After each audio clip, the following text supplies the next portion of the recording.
No puede. No pere, no pere. No pere. Yo tampoco puedo hacerlo. ¿Viste?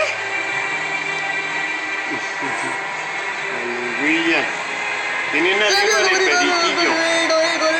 Un perico. Un cotorrillo de esos verdes.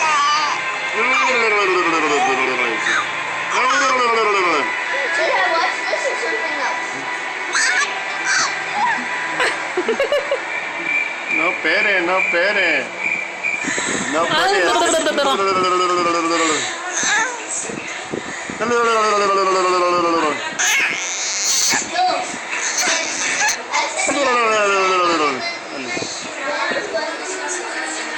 Si te están diciendo que mi hermana está ocupada, quiere decir que no tengo ganas de cenar. Bueno, decide. Chistosita.